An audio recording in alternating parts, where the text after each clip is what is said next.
Hello, and welcome to Canada Reads American Style. I'm Shauna. And I'm Rebecca. This month in November, for our Love and Laughter series, we read the book The Woefield Poultry Collective by Susan Juby. Okay, you're totally saying that like Tyra Banks on Dancing with the Stars. I'm sorry, I had to say that. It really drives me crazy how she does that. Anyway, okay, sorry about that. For all of you who are watching Dancing with the Stars, I miss Tom Bergeron. That's all I want to say. Okay, sorry. Okay. The questions that we're going to answer tonight came from a an amazing group of 5 women out of Windsor, Ontario, who have a Bookstagram account called We Are Beautiful Words. And they just launched a small business where they are selling bookmarks that have these amazing questions on them. And if you go to their website, which is, of course, wearebeautifulwords.ca, you will see a few of the questions, and then the other ones are blurred out, which of course makes sense because they don't want to give away everything on the website. But I did give them a heads up that we were going to give them a shout out because the questions are really great fun to really make you think of a deeper level of the book perhaps you're going to be reviewing. Because let's face it, when we look at the questions that are often in the back of the book, it's so specific to that book that you're reading, but they've really come up with questions that are designed to get you thinking a little bit deeper about the book that you've read. So we are going to be using some of all of the questions we're going to be asking come from those bookmarks. This is your spoiler announcement. If you do want to read the Woefield Poultry Collective by Susan Juby, then right now go ahead and take a pause and come back and listen to the rest of this podcast once you have gotten the chance to read it. Otherwise, feel free to continue listening along. Okay, so are we ready to start with our questions, Shauna? Actually, do you want to do a little overview of the book? Thank you very much. Yes, I would. Okay.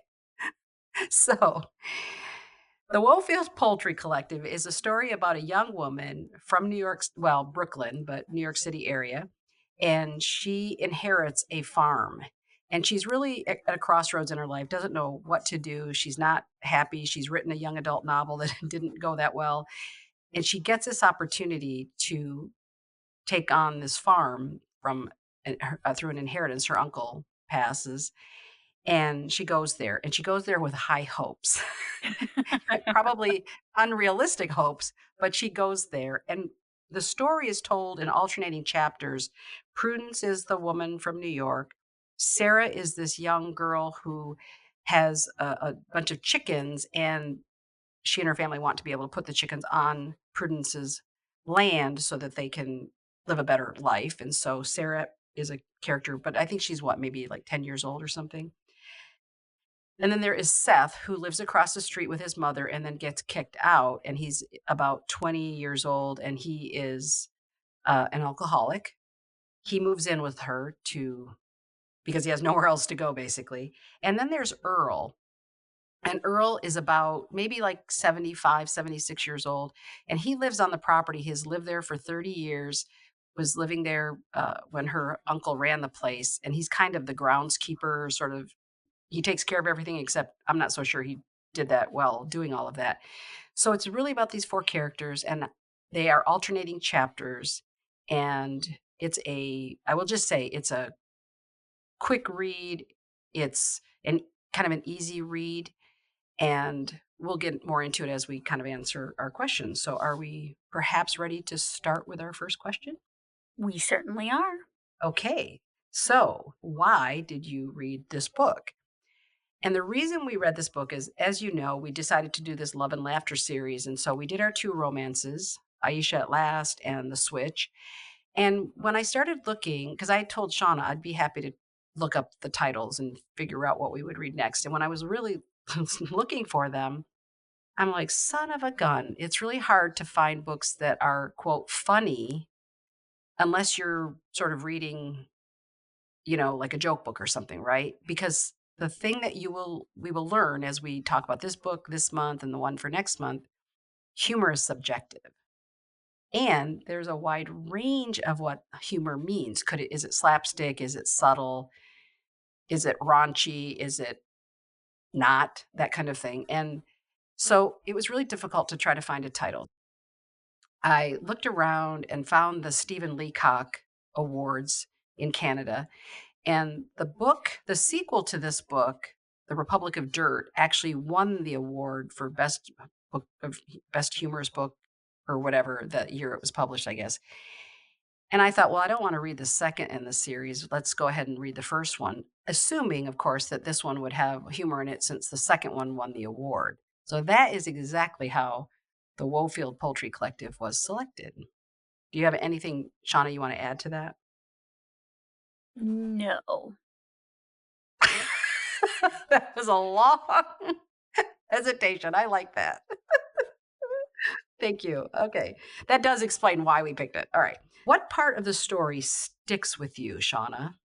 Right off the bat, just to give everybody a little bit of context, I grew up in a very rural area. I grew up near a farm. My grandparents lived right next door, and I took care of all their animals. They had horses, pigs, cows, chickens. Basically, a hobby farm is what that was called, and that's kind of what Prudence is starting off with in her story. When she moves out to the farm, she has one sheep, and Sarah brings out all the chickens. And I am not the biggest fan of birds, particularly chickens. So when we had to read this book and Rebecca introduces the title to me, I'm like, okay, I can do this. But the title of the book has poultry in it. So And in all fairness, no, in all fairness, I did forget that you had a thing about chickens. I'm sorry. I honestly forgot. to say the least, with my background being so close to what's actually talked about in the story, I wasn't the biggest fan of how certain information was portrayed about rural farming communities. What really kind of stuck with me the most is there is a time period in which they are trying to take care of a sheep, and all four characters are involved in trying to take care of this sheep, and the sheep is actually the person who gets the most harm done to it. Although Seth is also, he ends up getting bashed in the head and needing to get have some care done to him as well.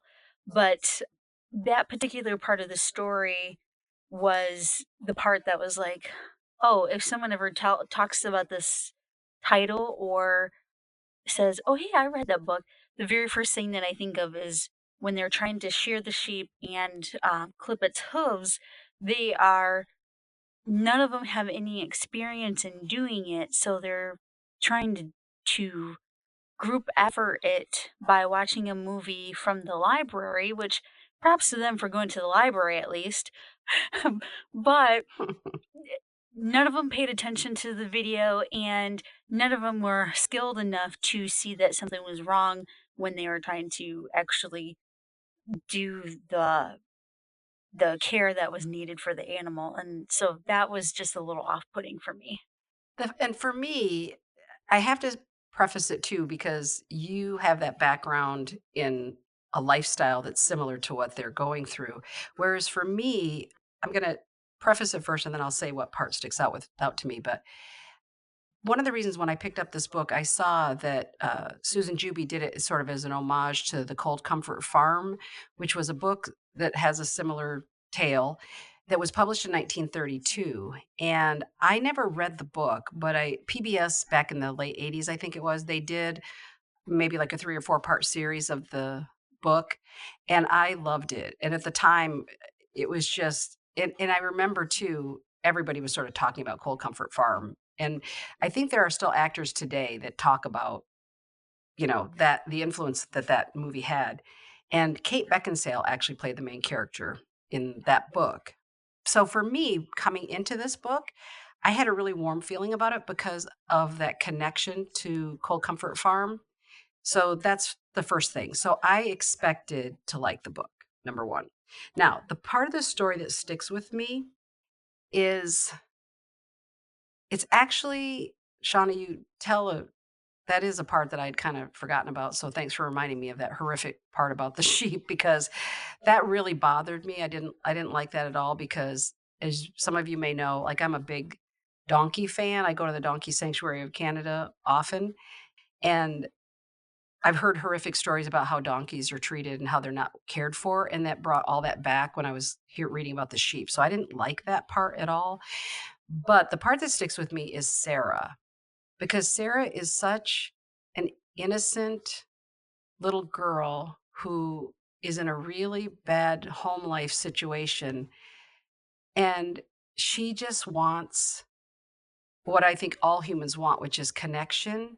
And when she, throughout the story, as she becomes closer to these other three people in her life, she develops that love and care and connection with family. And I can't get her out of my mind because I always think, Prudence, Seth, and Earl are just who they are and they're going to make their way in life. But Sarah is starting out at a deficit. So she's what resonates with me, and she's the character I won't forget. That's the part that will stick with me. The next thing I wanna ask, because I think this is the thing that, we have a lot to say about, which is, what issues do you have with the story? I can see where the author was trying to be funny, and the only problem that I have with it is I think I'm too close to the subject because I feel that I have funnier stories than what I read in the book. So at one point, I think I was telling Rebecca I had read the first maybe 5 or 10 pages, and it talked about an overweight ant sitting in this stick chair, and the stick chair ended up in the ant's butt, and she fell over or something. To me, like, I am a chubbier person, and if I sat down in a chair, I do not want the chair to be breaking on me. I don't know if it's the aspect of being a little more wholesome or There's that word wholesome. Oh my god. Okay, we have to can we just do a side note on that? It's so funny, we just had published some stuff. Oh, we did that newbie tag on our YouTube channel, and 2 separate people said, I mean, 2 different YouTubers actually said we were wholesome. And I said to Shauna, I go, "What the Okay, I'm just gonna say it. What the fuck?" I go, "Seriously, Shauna?" I go, "No one in my entire life, in the history of my life, has ever called me wholesome." And I'm kind of offended by that word because I don't wholesome to me is it just it feels like you're naive or you're simple, but that's what it feels like to me. I'm not saying that's what it is. It's just that how it feels to me. So I told Shauna, I go, is that like a code word for something that like they're making fun of us and we don't know it, or is that an insult or is that a compliment? I don't know. So I just thought that was funny. So, but anyway, so Shauna, go ahead because Shauna does think she has said you said you have been called wholesome, Yeah, right? yeah, I definitely have been called wholesome, and I view it as more of a charming thing than anything else. I know. That's what's so funny about words, Yeah, right? definitely. And labels. But So, I know. But uh anyway. All right. I'm sorry. I totally took us yeah, off no track. I worries. apologize. Well, earlier Rebecca talked about how humor is can be subjective, and the aspect of me being so close to this subject, I think, is really kind of where I lost the ability to find this humorous because I have funny stories from my life living out on the farm, and some of the things that occur with this book, I haven't had experience with. So, like, one of the things, she dogs Home Depot employees, and yeah, anytime I've gone into Home Depot or any store for that matter, I can't find people who will stop helping me. Like, they always bother me while I'm shopping, and I can't just go into the store and leave the store. I always have either one of the store people talking to me or a stranger talking to me about things in the store, and it's like, I just came to get one thing and I'm going to leave. I figured out why they do that. See, because my story is opposite. Nobody ever helps me in a store. And so I think here, I finally figured out why. I look confident when I walk in. You look like you need help. Yeah, I was to say, I'm gee, thanks. kidding. I'm pretty sure I go into the store I know, being I'm like, kidding. okay, I'm going to do this part and then leaving. Uh, I'm just kidding you, of course. No, seriously, I am kidding you. But, I mean, there were parts of the story that I enjoyed. I enjoyed the little bit of romance, and I'm glad that that happened. I don't agree with how Prudence treated Eustace in the book, but I liked that was romance at least. And then the other thing that I found peculiar was while she was living in the city, she was very vegan and but when she moved to the farm, it didn't seem like she had any of those things with her. And the only thing that really stayed true to her vegan, ethical, sustainable lifestyle was the food. And it talked about all three, Sarah, Earl, and Seth, all eating her vegan type food. But I never found any other ways that she was trying to stay sustainable. Like she was always making accommodations to say, "Oh, this is fine for now." And so I'm curious to see in the second book if she really does make the farm a more sustainable type of avenue, especially because farmers. If you're not a commercial farmer, then you grow more organically based items than you would commercial farmers. So I'd be very curious to see how that particular portion goes. Another part of the story I don't like is the aspect that she lies, and I kind of feel like that gives the farmers or the rural community a little bit of a like naive bad rep to say, oh, we just because we deal in trade or we deal in services like a service trade. So, like, my dad will fix somebody's tractor for them to put up siding on the side of a building, kind of deal. That would be considered a service trade, but just because that's how they deal with the monetary value of one service to another doesn't mean that they're so simple that we deserve to be lied to or that they lie to one another. And so when Prudence lies to the small bank about the helping facility that she's supposed to be doing, and then she goes and turns it into this concert promotional thing, and when she's talking to the bank woman about it and is kind of pretending, oh, it's okay, it's all good, we're gonna make money, and as long as the money's here, it's all fine and dandy. It's like, well, morally, you just lied about helping people. First off, which the farming community, that is, you help anybody. If someone walks in your property, it's your responsibility to make sure that that person's okay and you feed or clothe or do whatever you need to do to help them. And the second bit is like when it's like a trust thing. You now expect people to trust you after you've done all this wishy-washy, behind the back, kind of weird story. It left a little bit of a bad taste in my mouth in regards to, like, by the end of the story, everybody was still like, "Oh, Prudence is so nice and great and wonderful," and even though she got Earl's brother back together with him, it's still okay that she lied. I don't know.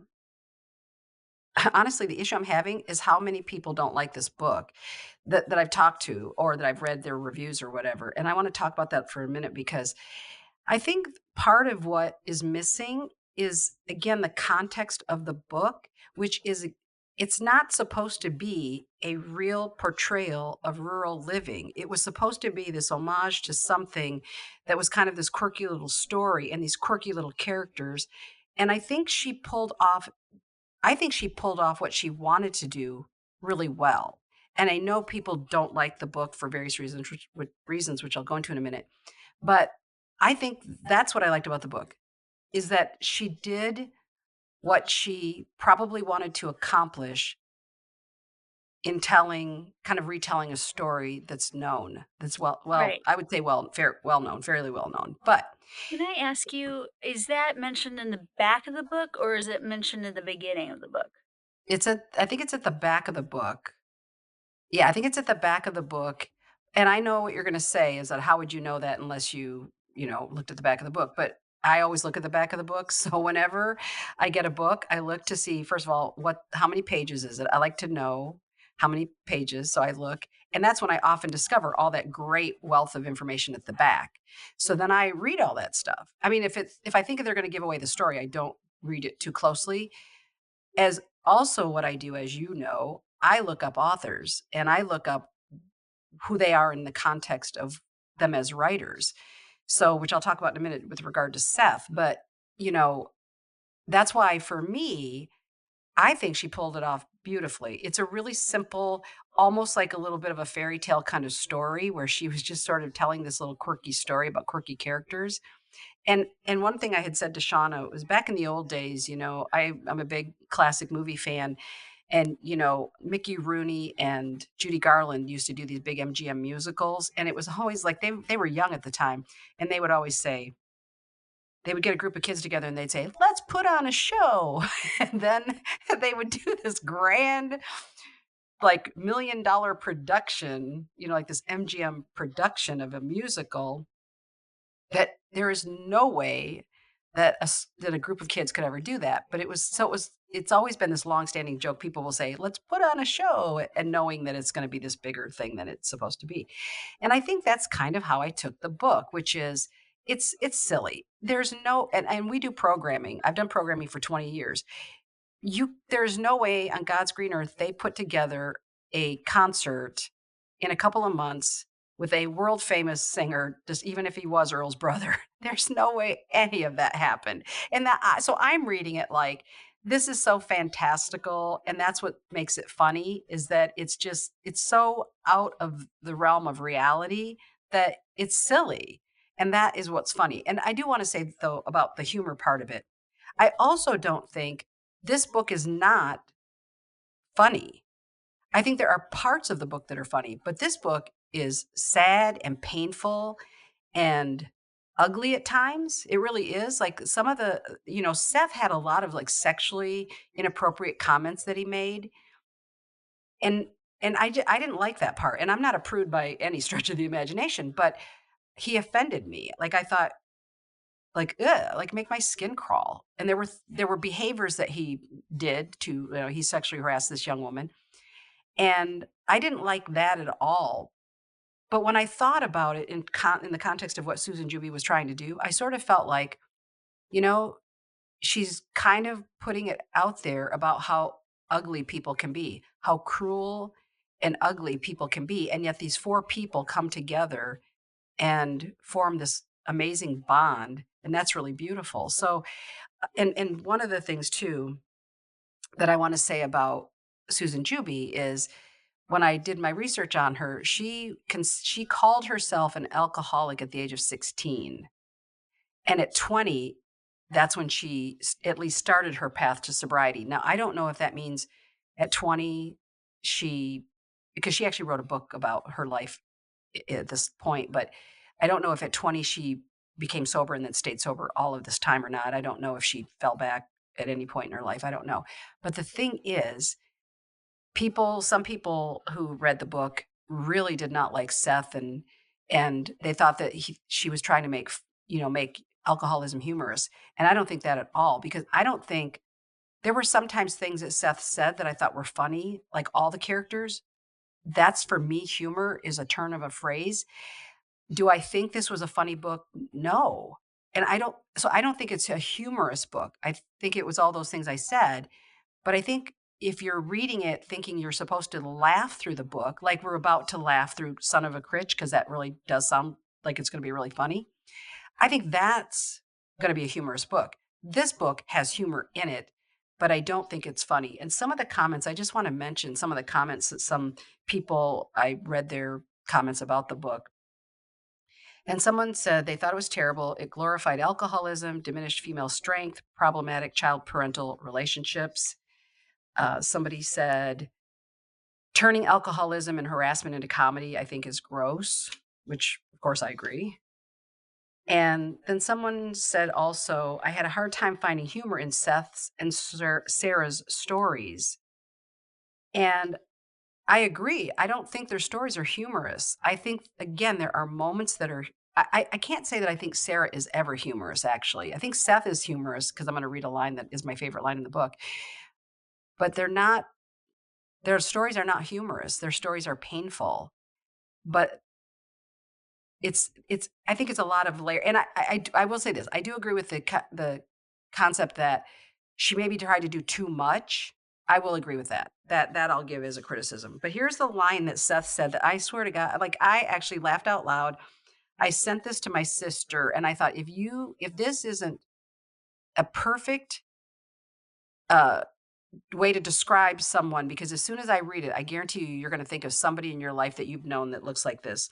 So Seth says, he's talking about his mom, and he says, my mom's always been the opposite of his aunt, the one that was kind of chubby that broke the stick chair. But he said about his mother, there's nothing to her. She's basically an angry bit of gristle covered in leathery smoker's skin. And I'm sorry, that made me laugh out loud because everybody knows a woman at some point, whether it's in your family or a friend or someone you see like in a restaurant. But it's an angry bit of gristle covered in leathery smoker's skin. I'm sorry. That was hilarious. So, okay, I think we've killed this question, don't you think, by this point? Our next question is, which character steals the show for you? So for me, it's Eustace, especially in regard yeah, especially in regards to when Prudence first meets them. He's like this such a good-looking vet. He's tall, handsome, he's suave, charming, takes her out to dinner, and he drives a big truck, which I'm all for big trucks. And then the only thing I didn't like was how Prudence decides to treat him. So I think that he treated her quite well. He's also like he is a recovering alcoholic and he helps Seth and becomes his mentor.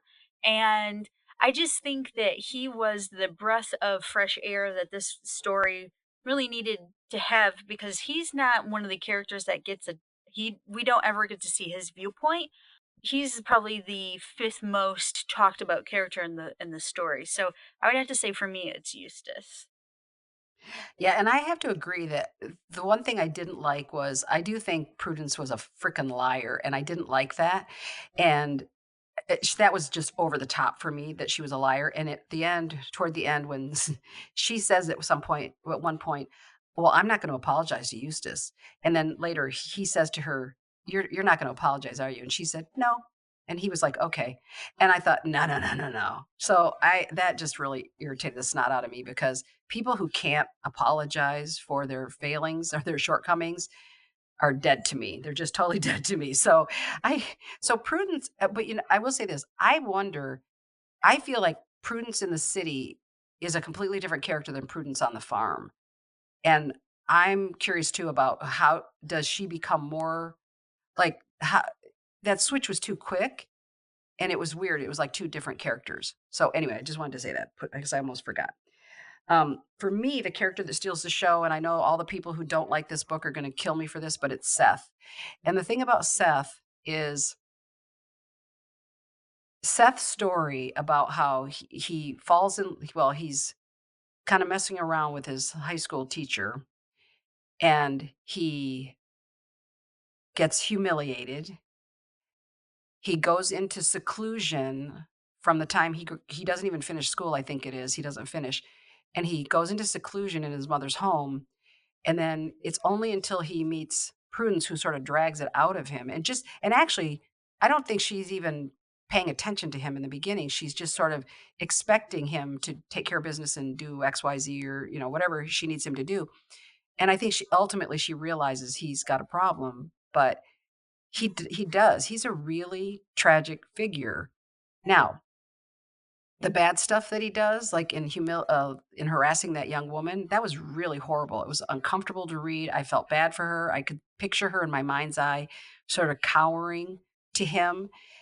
He was drunk. I think there was a time when he wasn't drunk that he was harassing her, but he was a truly tragic character in that he was taken advantage of by someone, an authority figure.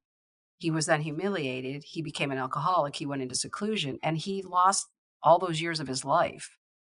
Well, maybe it was like 3 or 4 years. So, his that character will stand out for me, and he's kind of a jerk. He's such a jerk, but he starts to make changes, and he when, Sarah is too ill to show her chickens, he shows her chickens for her. And he had listened to her enough to be able to recite what he needed to say about the chickens. And I thought, wow, Seth really has made a transition, more more of a transition than any of the other characters in the story. He really changed from the minute he, you know, was messed up in school to the point where he had become part of that team on the farm. So he stands out for me.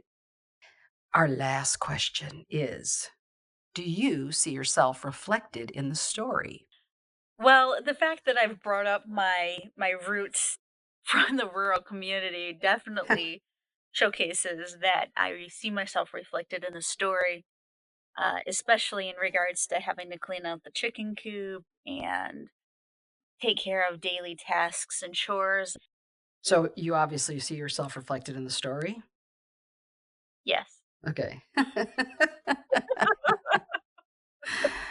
So for me, I don't see myself reflected in the story at all, not a lick, because I grew up in, it's kind of odd. I don't even know I don't know what to call it where I grew up because it wasn't, definitely not rural, but not urban. I don't think of it as urban, and it was definitely not suburban. So it's kind of a weird, like maybe more urban. I don't really know how to call where I grew up, but as soon as I could, I moved to Los Angeles, and then I lived in the Bay Area, and, and everything in my life, all my vacations are urban. So I don't have any. Now my grandparents had a farm, and we would go to the farm, but by the time we were old enough to realize what was going on, they didn't have any animals anymore, and my grandfather was retired, so we would just sit on the farm with nothing to do, and it was, I loved my family, but there weren't any animals, which would have been a lot more fun. So I don't see myself reflected in the story, but that's not a bad thing because one of the reasons I love this book so much is, and I was telling a couple people this, what I love to read, it's almost like a guilty pleasure. Is Shauna, it's like how some people will read like romances as a guilty pleasure, or they'll read like mysteries, like cozy mysteries or something kind of as a guilty pleasure. Yeah. This is my kind of book, which means that I like to look in I like to peek in their windows and see how everyday life is going for people. And so these simple little stories that don't necessarily, they're not going to be profoundly informative, or they're not going to change my life in any way, but it's a simple story about people living and going about their business. I love that. So that is why I love this book. So are we ready to give it our maple leaves? I think so. Okay. I'll let you go first. How many maple leaves are you giving it? I'm gonna give it 2 maple leaves. I still think it's an important story. I think it talks about some important issues, and although I clearly my review of everything that I said today doesn't give me the grand, like, overall, I like this book, I think it's okay. So I'm gonna give it 2 maple leaves. Okay. I'm giving it 4, and I don't think I would ever give it more than 4, and I don't really wanna give it less than that because I think there are some really wonderful things about it. The complaints that people have with it, I think I agree with those, but I was able they didn't prevent me from really enjoying the whole point of the story, and again, the Cold Comfort Farm references and blah, blah, blah, like all that stuff. So I gave it a 4, wouldn't give it less than that, but definitely wouldn't give it more than that. That is our review of The Woefield Poultry Collective by Susan Juby. And I'd like to just mention really quickly that we will actually be interviewing 2 of the women from the We Are Beautiful Words Bookstagram account, and we'll be talking about their bookmarks and about their book group, and I hope that you'll join us, or we hope you'll join us for that. Don't forget to join us in December for our review of Son of a Critch by Mark Critch, and our last book for the Love and Laughter series for Canada Reads American Style. Bye-bye.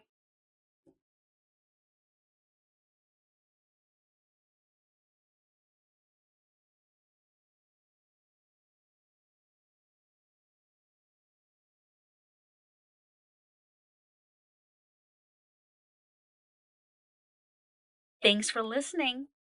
Don't forget to subscribe and tell all your friends about Canada Reads American Style.